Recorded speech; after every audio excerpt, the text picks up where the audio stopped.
In a small stone garden at daybreak, Ikora Ray meditates, her attempts at communion with the traveler unsuccessful.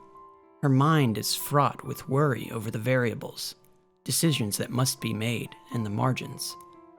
Above her hangs a cloud-swept traveler, an ivory island in oil, mute, bereft, its acts untimely and oblivious. Ikora remembers the many times she watched Osiris sit here in frustration.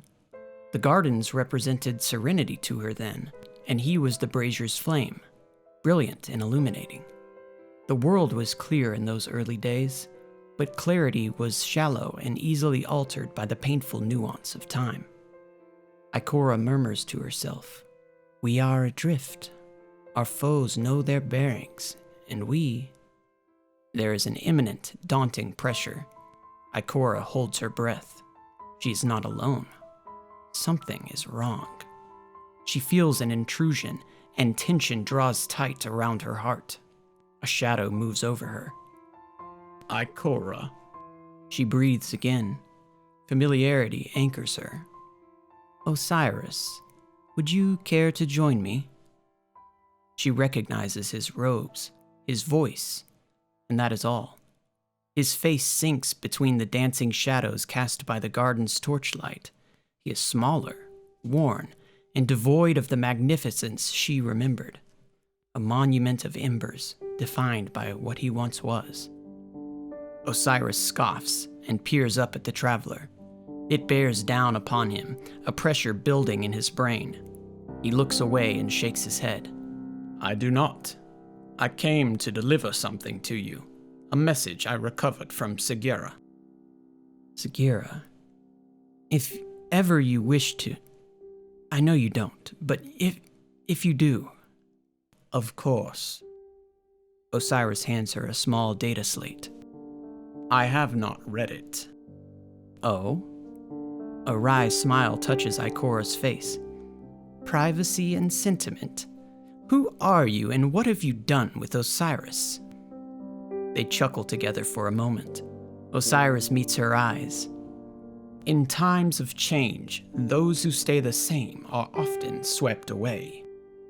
There is comfort in his words, in the tone of mentorship. His honesty is refreshing against the careful tiptoe dialect of plumage and phrasing required in a city conversation.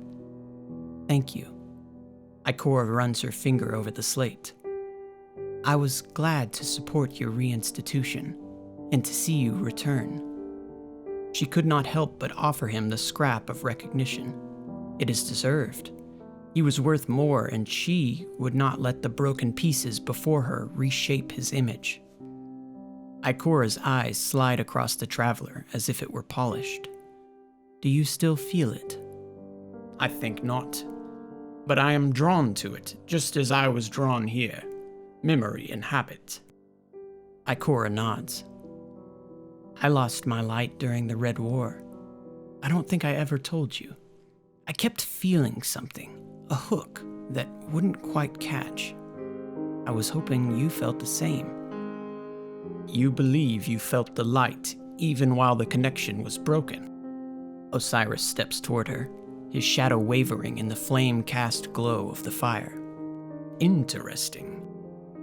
"I feared the call was not of the light." Osiris looks at her quizzically. "Eris believes we all harbor darkness, that it is only a matter of tapping it, as if it is a resonance to be spent without cost." Ikora looks to the traveler again, awaiting judgment for her words, recognition, anything. "You fear its accessibility?" "Yes." "Not for the sake of hoarding, I would hope." "No. I fear what reckless hands would do with that knowledge." Ikora has seen it, anger given voice through power, and she has lived long enough to know fear flows freely in the absence of reason. "Now is not the time to be concerned with gatekeepers." Osiris's words ring with truth. Denial and ignorance would become the cornerstones of their prison.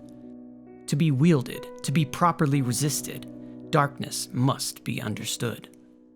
The power it offers is a pathogen. Ikora says. Virile and ravenous, we must inoculate ourselves against its temptation. But the doubt does not leave her. Still, the mere hint of darkness has already corrupted so many. Osiris looks at his open palm. Yes, and they were strong, but it is possible that they were not strong in the right way. A wall does not keep out the rain.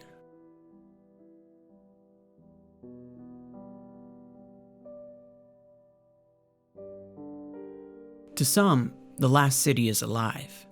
During the hours of light and dark, it breathes in rhythm with the traffic flow of vessels in the skies and citizens walking its streets, and it cries out in their shared fear and uncertainty about the future and times ahead.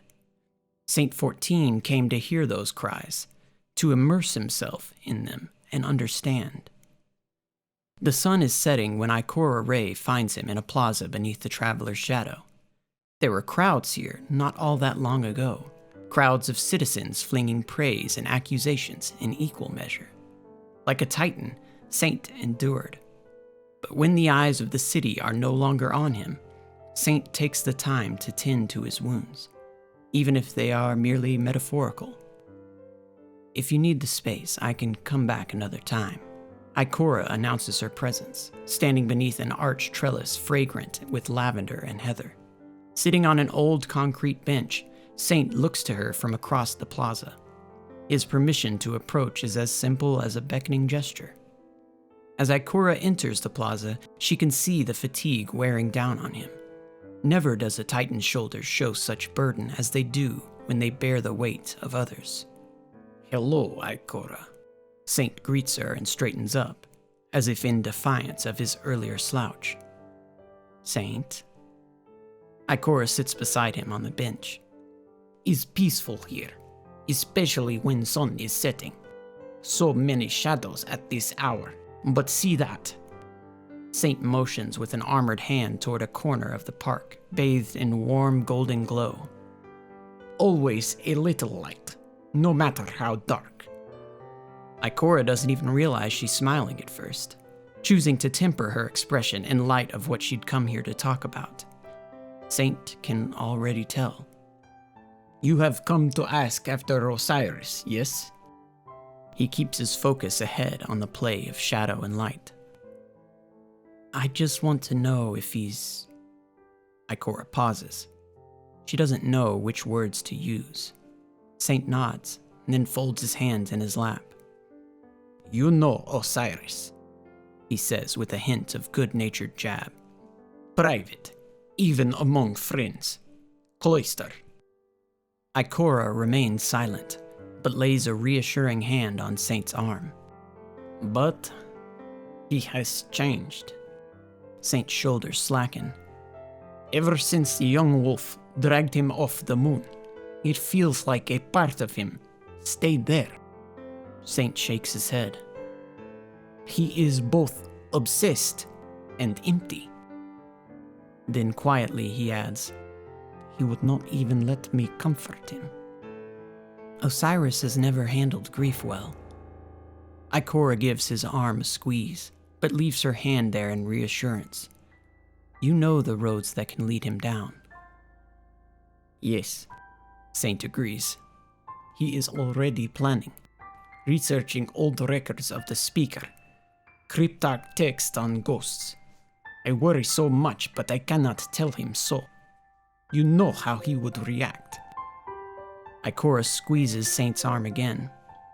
Saint? The Titan turns to regard Ikora, wordless acknowledgement of her question. This isn't easy to ask, but you know Osiris better than anyone. He already knows the question by the palpable concern in Ikora's eyes. Is Osiris a danger to himself? Saint looks away. He can't bear to see that look in her eyes.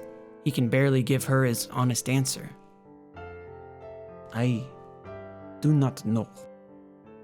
Because it hurts too much.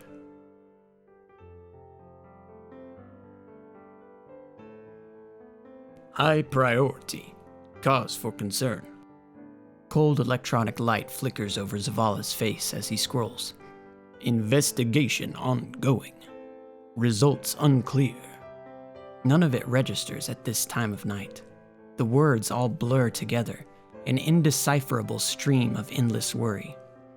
In a blip, the screen goes dark. Thank you, Tarj, he murmurs, rubbing his eyes. His ghost, silent and steady as a rock, nods. Forcing the commander to power down is part of the routine these days. A blue flash, a change in air pressure. The day isn't done yet. Zavala looks up as Ikora lands in his office's threshold. Is now a bad time? A silly question. Ikora can see the wariness hanging on Zavala like a mist on a mountain. But it feels right to ask. A habit from breezier times. Zavala gestures for her to sit, but Ikora shakes her head. I have a request, she says, moving towards the vista behind his desk. It's a favor, really. The view is especially stunning tonight. The city's streetlights glowing amber under a purple night sky, the traveler gleaming over it all. Usually this scene would fill Ikora with a fierce pride and protectiveness. Right now, nothing but envy for the citizens sleeping below. Managing the hidden has never been a simple task, she begins as Zavala joins her at the window. And now that we need them more than ever, they need you. His immediate affirmation is firm and reassuring despite his own exhaustion. Of course, I'll handle the rest. But she can't accept it. In all your spare time? She chuckles softly. Let's face it, Zavala. The Vanguard was never meant to be a two-person operation. Zavala looks at her, bewildered. Is she seriously suggesting that now is the time to... I don't mean filling Cade's seat, not with everything that's going on. I think a better plan is for you to take on an assistant. Ikora fights to keep her face neutral as she presses on. One who has experience in times of war, who understands the Vanguard's role intimately, especially when it comes to making decisions that may be unpopular. Now it's Zavala's turn to chuckle. Not many candidates with those qualifications. Saint 14, perhaps, and... He stops short, the faint smile evaporating from his face. You're not asking me to make Osiris my assistant, are you? Ikora clears her throat, briefly overtaken by the urge to transmat far, far away. Landing in a nest of angry hive would be preferable to finishing this conversation. Advisor is probably the title he'd prefer. I take it you haven't discussed this with him, then? A gentle admonition. Ikora can't bring herself to meet Zavala's gaze, but his sigh tells her enough. Can he be relied on? Zavala asks finally.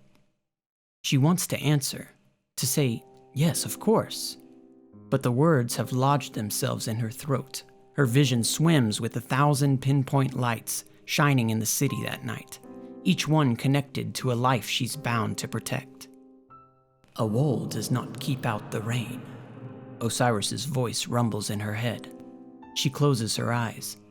Back in the stone garden earlier that day, they had been talking about the darkness and the strength to keep it at bay.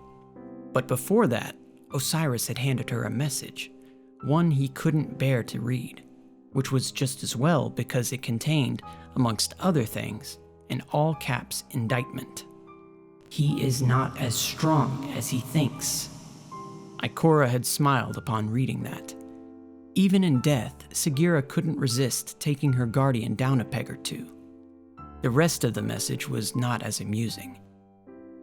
I know you know that, Ikora, but I'm telling you here because he will try to strong-arm you and everyone else into leaving him alone. Please don't let him. Without me there to harass him into asking for help, I don't know what he will do. Something self-destructive is my guess. You're the same that way. You've got hungry minds, needing constant challenges to occupy you. My death is one of those puzzles that cannot be solved. He'll try, though. He'll try until he burns out completely.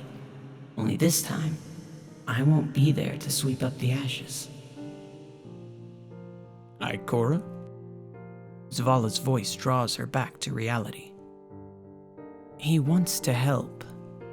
Ikora forces herself to look at Zavala. Let him see her disquiet, her desperation, anything to convince him.